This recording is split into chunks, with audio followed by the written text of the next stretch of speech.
Okay, so this video is top 10 reasons not to move to Canada. Pretty much top 10 things I hate about Canada. I know you're thinking, well, I'm in the country, so how can it really be bad? The whole idea is for you to really think about these things and say, is this enough reason to not move to Canada? You let me know. So if you stick to the end, I want to hear your suggestions based on the top 10 things I have shared. Okay, I can talk about these things because I've been in Canada now 5 years. I've moved or visited at least 7 out of the 10 provinces in Canada, and I've lived in cities as well as a small suburban town in Canada. And I just want to be 100% real with you and talk about all the things that you might not necessarily know before moving, but when you do, you're like, oh, why did I move here? Okay, stick with me and let's go.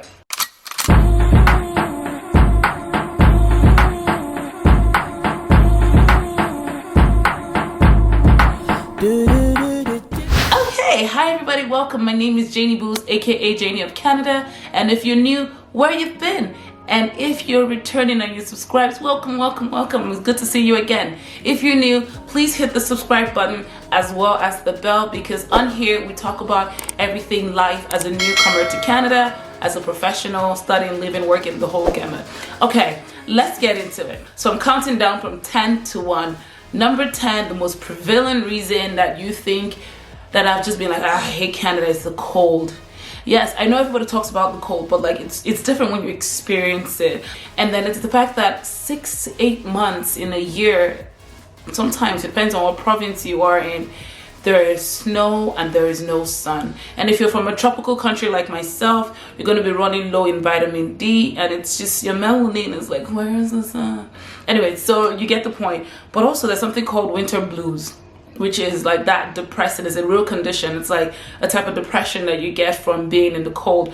But in a lot of cities, there is up to 15 centimeters, feet of snow. People are like literally in snow. The roads are dangerous. And so it depends on where you go actually. Some places like Victoria and Vancouver and British Columbia, they don't get it as much, but everywhere else in Canada has a lot of snow. Right? That's why you hear places like Manitoba being like colloquially called Manitoba. Number 9, racism. Yeah, I'm black. I can speak about that because I have experienced racism a lot in Canada, especially in institutions.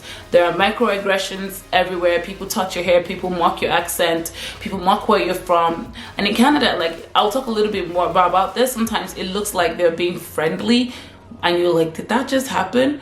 But a lot of times people are, and this is real, like it shows itself in when you're applying to schools, when you're applying for jobs, when you're applying sometimes even for shelter, for a home. There is the appraisal you will get on your home if you look a certain way. Because it's North America, there is racism. Yeah, it's real. I've talked about it in another video. You can watch that. Number 8, the Canadian culture. I know people are like, oh my God, I love the Canadian culture. Hold on. 3 things. First of all, Canadians are known for politeness.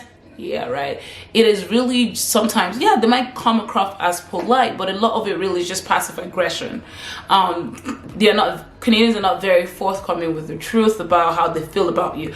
And I like when you're visiting, it's really nice because they want to help you everywhere. But when you're actually living in the country and making friends and growing families, sometimes you don't know where you stand with people, and that is usually not a good feeling. The Canadian can tell you, sure, it was really nice hanging out, but it could be pissed off. I never want to hang out with you ever again, and you will not know. So that passive aggressiveness shows up in different forms. Another thing about the Canadian culture is that very few cities, there's literally maybe like 3 popping cities, Toronto, Montreal, Vancouver. Maybe Calgary can come as a 4th city. But really, because of that, there is not enough activity or fun things happening around Canada. So it's not as fun as the UK that has apartheid every day, or the United States. So if you're a turnip queen or king, yeah, welcome to the land of boredom. When it also comes to the culture, there's a lot about on your own. This is on your own mentality. It's growing up on the continent of Africa and Nigeria, there's a lot of, you're raised by a tribe. There's a lot of familyness, sometimes too much on that side, but hey, let's talk about that. There's a lot of people in your business. You have to figure a lot of stuff out yourself. Neighbors don't really talk to each other except in certain odd situations. Like, I've lived in different condos and apartments in different cities and never known my neighbor. So there's that on your own mentality, which for a lot of people might not be great. You literally have to go out of your way to make friends around you, if not everybody else is just locked in the apartment. Number 7, high taxes. I think because I moved as an international student, I didn't really factor in how high the taxes are in Canada, but they're really high. If you're moving from the United States, you might think it's not high because the average taxes in Canada goes anywhere between 30 to 40%. A lot of it really around that 33% from a federal tax perspective, which if you're in the United States, you say, oh, we have about the same taxes, but the truth is, this 33%, the highest tax bracket starts from as low as 100 and something K. Meanwhile, in the United States, it starts around 500 and something thousand, right? Income tax. So say you earn 100K and you're being charged 30% tax. Your take home is 70K. But hold on, there's a catch, because depending on what province you are, there's an extra tax that you pay to the province. So there's federal tax and then there's provincial taxes, and that amounts to a lot. So you might be telling your parents back home you're making 100K, but the real truth is that your take home is probably around 60 something. It makes sense why you pay all these high taxes, because we'll talk about it in part 2 of this video about all the things I love about Canada. In addition to provincial taxes, there's also sales taxes everywhere you go, so you can't avoid it, and the more you earn, the more you pay in taxes. So that's a lot. Number 6, housing supply. There is not enough housing in Canada because of the cold. First of all, even though Canada is a really huge country, 90% of Canadians live within 100 kilometers of the US-Canada border. So most of it is just bare empty wilderness. Nobody wants to be in that cold. But the housing supply is not enough, and housing is pretty expensive. The average cost of a house in Vancouver, which is the most expensive city in Canada right now for housing, is about 900 and something thousand. And the average cost of housing to buy here in Toronto is about 500 and something. And that was like, what, 2020 pricing? Now it's even more with the COVID situation. And don't even get me started on rent in these cities. It's so tough to find a place. Almost everybody needs to have a roommate if you're just starting out. And for instance, to rent a 2-bedroom in the city of Toronto can cost you around $2,500. And that is sometimes when you're lucky, right? So, and again, as a newcomer, it's usually very hard to find an apartment because they want you to bring a leg, an arm, your insurance, pay 6 months in advance. So housing supply is really bad. And maybe also it's due to the fact that there's very few cities compared to like the United States, where there's like a city every 100 kilometers. In Canada, there's very few major cities. So if you want city life, you have to pay a premium price for it. Number 5, the work-life culture in Canada is not the best, really. First of all, it's very hard for newcomers to get their first job because the Canadian communities are very referral and networking strong and networking heavy. So especially when it comes to professional careers, it's hard to get that your first job, because that's also the myth of the Canadian experience. It's like Canadians are really big on it. You need to have some Canadian experience. Anything foreign looks foreign to them, so it's hard to get into the door, which is why I always tell people, if you can at least study or do something here, go do a co-op or an internship to have something familiar on your resume. I've talked a lot about it in videos, and I'll link some more that you can watch on how to get Canadian experience. Speaking about the work-life culture, it's also very competitive. On average, there are more Canadians with high quality or higher quality education from a postgraduate level than they are Americans. So with that, there's a lot of skilled labor in the market and not enough supply of these jobs, right? There's a lot, and that's why the Canadian unemployment rate is quite high. So it's very competitive to get into certain skills, especially again because there's limited cities. With the onset of COVID-19 now, there is an autonomy in the sense that it doesn't matter where you live now, you can apply to certain jobs, but that doesn't take away from the fact that it's still tough and competitive to get a job in Canada. But once you get in, it's usually good. So I know a lot of people who are just like, it's so tough to get a job and are stressed out, especially when you're a professional, like one of those professionals, like a lawyer, a doctor, an engineer from your home country. The process of licensing and transitioning is, they've made it almost impossible. Some people have done it, but it's very hard because I know it's again built on that myth of Canadian experience. You can't just bring your foreign experience here and translate it to those professional careers, right? So that is another thing that I don't really fancy about Canada. Number 4, the provinces are very spaced out. So there's a lot of provincial autonomy in Canada, where the provinces get to do whatever, create their own laws and their own systems and their own processes, which might sound great from a political standpoint, but when you have to move, it's very hard because you now have to change everything, your IDs, your license plate. And again, these provinces are very far apart, so cost of even moving and living in between provinces, just changing your lifestyle, it's tough in Canada.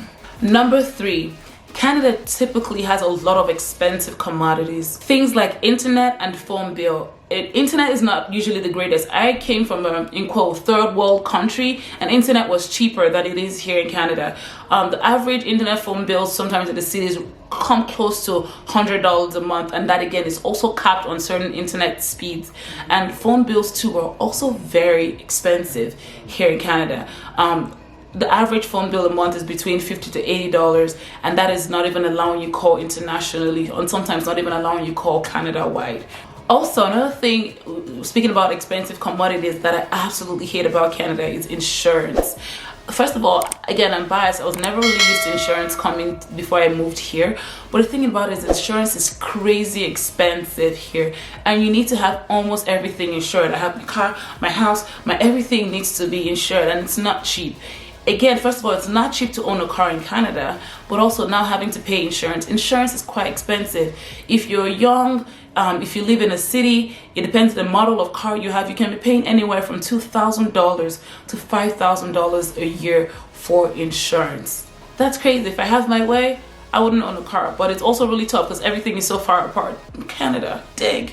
Number 2, a lot of people talk about the free healthcare in Canada, but nobody really talks about how delayed healthcare is in Canada. Because everything is so free and affordable and our taxes are paying for this healthcare and social services, things take a while.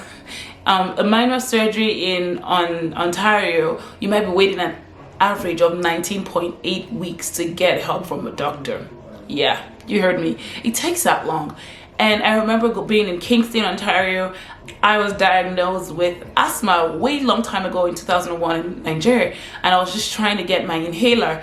I already knew I had asthma. I already knew the type of inhaler I wanted, but it took me 6 hours in the hospital to get a prescription. You need a prescription for almost everything here. So that is something to consider. Number 1, and this is a fun one, there is the shopping and the fashion scene in Canada is it is not the greatest, to be honest. The fashion, first of all, like I know a lot of Canadians will go across the border to the United States to get good quality clothing that is affordable. Things are not really stylish here, and they're also very expensive, so that's something to consider. So if you're not here yet and you're planning on making a trip, it might be worth it for you to actually pack some of your good clothing. I know you have 2 suitcases, but pack some of your good clothing because shopping is not the best here. And finally, as a bonus to all my Nigerians and Africans, one other thing I hate about Canada is there's no free money. I know you're like, free money? Yes. Back home you have aunties and uncles that be like, hey, here you go, 1K, 10K here, things like that. But here in Canada, you work for every dollar.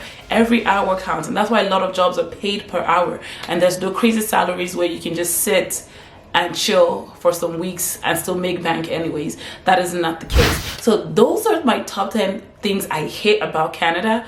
And are these enough reasons for you not to move to Canada? If they are, let me know in the comment box. If they're not, let me know in the comment box too. Make sure to give this video a like and subscribe. If I missed anything, let me know. Are you in Canada? Is there something you don't like about it? Please share in the comment. Let's have a conversation. I'd love to hear from you. Other than that, watch out for part 2 of this video where I talk about things I love about Canada. It makes sense, right? I'm in the country anyways. I've got to love some things about it. And we can talk about 10 reasons to move to Canada. Thank you, and I'll see you in the next one. Bye now.